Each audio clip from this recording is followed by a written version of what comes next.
ഈശോ മിശിഹായ്ക്ക് സ്തുതിയായിരിക്കട്ടെ. അശാന്തിയുടെ കാറ്റ് വീശിയടിക്കുന്ന ഒരു നേരത്ത്, യുദ്ധഭീതി നമ്മെയും ലോകത്തിൻ്റെ പല ഭാഗത്തുള്ളവരെയും വലയ്ക്കുന്ന ഒരു നേരത്ത്, പ്രിയപ്പെട്ടവരെക്കുറിച്ച് ആകുലതയോടെ ആശങ്കയോടെ കാത്തിരിക്കുന്നവരുടെ എണ്ണമേറുന്ന ഈ നേരത്ത്, കർത്താവിൻ്റെ പരമാധികാരത്തെ, കർത്താവിൻ്റെ ശക്തിയെ ഏറ്റുപറഞ്ഞ് ഈ ദിവസം നമുക്ക് ആരംഭിക്കാം. ഒരുമിച്ച് കുരിശ് വരയ്ക്കാം. എൻ്റെ തമ്പുരാനെ, വിശുദ്ധ കുരിശിൻ്റെ അടയാളത്താലെ ഞങ്ങളുടെ ശത്രുക്കളിൽ നിന്ന് ഞങ്ങളെ രക്ഷിക്കുക. ഞങ്ങളുടെ തമ്പുരാനെ, പിതാവിൻ്റെയും പുത്രൻ്റെയും പരിശുദ്ധാത്മാവിൻ്റെയും നാമത്തിൽ ആമേൻ. ജീവിതത്തിൽ ഒരു നാളും സംഭ്രമിക്കില്ല, കർത്താവാണെൻ്റെ ദൈവം. ജീവിതത്തിൽ ഒരു നാളും സംഭ്രമിക്കില്ല, കർത്താവാണെൻ്റെ ദൈവം. അവൻ എന്നെ സഹായിക്കും, ശക്തനാക്കും, വലം കൈയാൽ താങ്ങി നിർത്തും. അവൻ എന്നെ സഹായിക്കും, ശക്തനാക്കും, വലം കൈയാൽ താങ്ങി നിർത്തും. ഇന്നും എൻ്റെ കൂടെയുണ്ട് നാഥൻ. ഭയപ്പെടില്ല, ഞാൻ ഭയപ്പെടില്ല. ഇന്നും എൻ്റെ കൂടെയുണ്ട് നാഥൻ.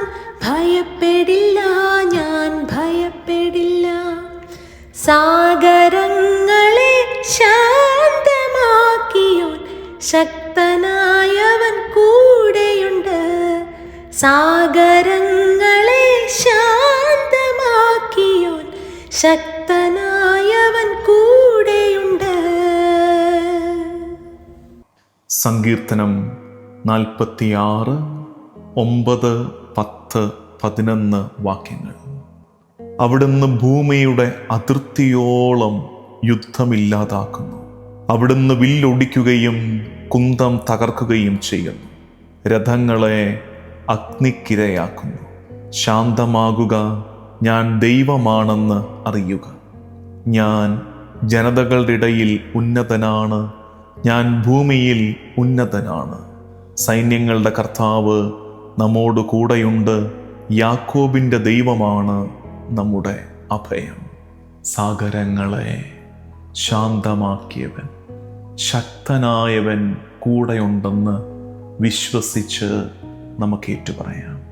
യുദ്ധഭീതി പരക്കുമ്പോൾ, യുദ്ധത്തെക്കുറിച്ചുള്ള വാർത്തകൾ ഓരോ നിമിഷവും നമ്മുടെയും പ്രിയപ്പെട്ടവരുടെയും ചങ്കിടുപ്പ് ഏറ്റുമ്പോൾ, ഈ സങ്കീർത്തന വാക്യം മുറുകെ പിടിച്ച് നമുക്ക് പ്രാർത്ഥിക്കാം.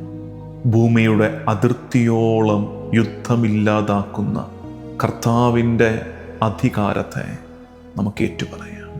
ഈ സങ്കീർത്തനം യുദ്ധമെന്ന യാഥാർത്ഥ്യത്തെ കണ്ടില്ലെന്ന് നടിക്കുകയല്ല, മറിച്ച് കർത്താവ് ഈ നേരത്തും നമ്മുടെ മധ്യേയുണ്ടെന്ന് നമ്മെ ഓർമ്മിപ്പിക്കുകയാണ്. ഭൂമിയിലെ അധികാരികൾ ആയുധങ്ങൾക്ക് മൂർച്ച കൂട്ടുമ്പോൾ, ആയുധങ്ങളെ തകർക്കാനും ഭൂമിയിൽ സമാധാനം പുനഃസ്ഥാപിക്കാനും, കർത്താവേ, നിന്റെ സാമ്രാജ്യം, നിന്റെ രാജ്യം ഭൂമിയിൽ വരണമേ എന്ന് നമുക്ക് പ്രാർത്ഥിക്കാം. ഏറെ ഭയപ്പാടിലൂടെ കടന്നു പോകുന്നവർ, പ്രത്യേകിച്ച് മധ്യപൂർവ്വ ദേശത്ത് ജോലിക്കും മറ്റുമായി ആയിരിക്കുന്ന പ്രിയപ്പെട്ടവരെ ഓർത്ത് സങ്കടപ്പെടുന്നവർ, കർത്താവ് നൽകുന്ന ആശ്വാസം അവരനുഭവിക്കട്ടെ. യുദ്ധഭീതി എത്രയും വേഗം ഭൂമുഖത്ത് നിന്ന് മാറിപ്പോകട്ടെ. പ്രിയമുള്ളവരെ, ഈ ദിവസം തിരുമുമ്പാകെ നമ്മുടെ പ്രാർത്ഥനകളെ എളിമയോടെ നമുക്ക് സമർപ്പിക്കാം. കർത്താവേ, സമാധാന രാജാവേ, ഭൂമിയിൽ സമാധാനം നീ പുനഃസ്ഥാപിക്കണമേ. യുദ്ധക്കെടുതിയിൽ വലയുന്ന നിഷ്കളങ്കരുടെ മേൽ നിന്റെ അലിവ് ചൊരിയണമേ. മുറിവുണക്കണമേ കർത്താവേ. പ്രിയമുള്ളവരെ, ഒരു വേള സമാധാനത്തോടെ നിങ്ങളായിരിക്കുന്നിടത്ത് കർത്താവിങ്കിലേക്ക് ഹൃദയങ്ങൾ ഉയർത്തി നമുക്കൊന്ന് പ്രാർത്ഥിക്കാൻ ഒരുങ്ങാം. നിശബ്ദതയിൽ, ശാന്തതയിൽ മിഴിപൂട്ടി നമുക്ക് പ്രാർത്ഥിക്കാം. കർത്താവേ, ലോക സമാധാനത്തിനായി ഞങ്ങൾ ഒരുമിച്ച് പ്രാർത്ഥിക്കുന്നു. ലോകത്തിൻ്റെ പല ഭാഗത്തിരുന്ന് ഈ ശുശ്രൂഷയിൽ പങ്കെടുക്കുന്ന ദൈവജനമേ, കർത്താവിൻ്റെ അധികാരത്തെ, അവൻ്റെ പരിശുദ്ധിയെ ഏറ്റുപറയാം നമുക്ക്. ഈശോയെ, സമാധാനം പുനർസ്ഥാപിക്കണേ. പരിശുദ്ധ കുർബാനയിൽ നമ്മൾ ചൊല്ലി പ്രാർത്ഥിക്കുന്ന സുന്ദരമായ ഒരു പ്രാർത്ഥനയുണ്ട്. സ്വർഗവാസികളുടെ സമാധാനവും ഭൂവാസികളുടെ പ്രത്യാശയുമായ മിശിഹായെ എന്ന് വിളിച്ച് ചൊല്ലി പ്രാർത്ഥിക്കുന്ന ഒരു പ്രാർത്ഥന. ഇന്ന് ഈ പ്രഭാതത്തിൽ പരിശുദ്ധ കുർബാനയുടെ ചൈതന്യത്തിലായിരുന്നു കൊണ്ട് ഈ ഞായറാഴ്ച കർത്താവിൻ്റെ ദിവസം നമുക്ക് ഈ പ്രാർത്ഥന ഒരുമിച്ച് ചൊല്ലി പ്രാർത്ഥിക്കാം. ധ്യാനപൂർവം നിങ്ങളുടെ ഹൃദയം തുടിക്കുന്നത് പോലെ നിങ്ങൾ പ്രാർത്ഥിക്കണേ. മറ്റുള്ളവരിലേക്ക് ഈ പ്രാർത്ഥന നമുക്ക് അയച്ചു കൊടുക്കാം. ലോകം മുഴുവൻ തിരുമുമ്പാകെ കർത്താവിൻ്റെ സന്നിധിയിൽ പ്രാർത്ഥന ഉയർത്തട്ടെ. ശാന്തരാകാം നമുക്ക്. വിശുദ്ധ വിചാരങ്ങളോടെ ഈ പ്രാർത്ഥന തിരുമുമ്പാകെ സമർപ്പിച്ച് ഈ ദിവസത്തിൻ്റെ ആശീർവാദം സ്വീകരിക്കാൻ നമുക്കൊരുങ്ങാം.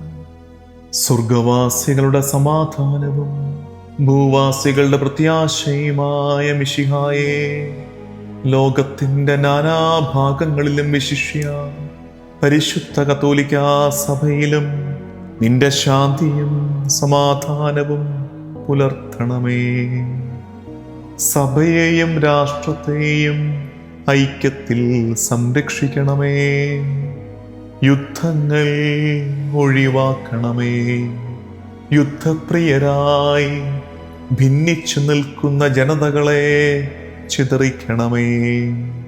വിനയത്തിലും ദൈവഭയത്തിലും സമാധാനപൂർവകവും ശാന്തവുമായ ജീവിതം നയിക്കുവാൻ ഞങ്ങൾക്കിടയാകട്ടെ. ഞങ്ങൾക്കല്ല കർത്താവേ, ഞങ്ങൾക്കല്ല, നിന്റെ നാമത്തിന് മഹത്വമുണ്ടാകട്ടെ. നമ്മുടെ കർത്താവ് ഈശോ മിശിഹായുടെ കൃപയും പിതാവായ ദൈവത്തിൻ്റെ സ്നേഹവും പരിശുദ്ധാത്മാവിൻ്റെ സഹവാസവും നാം എല്ലാവരോടും ലോകം മുഴുവൻ്റെ മേലും ഉണ്ടായിരിക്കട്ടെ, ഇപ്പോഴും എപ്പോഴും എന്നേക്കും. ആമേൻ.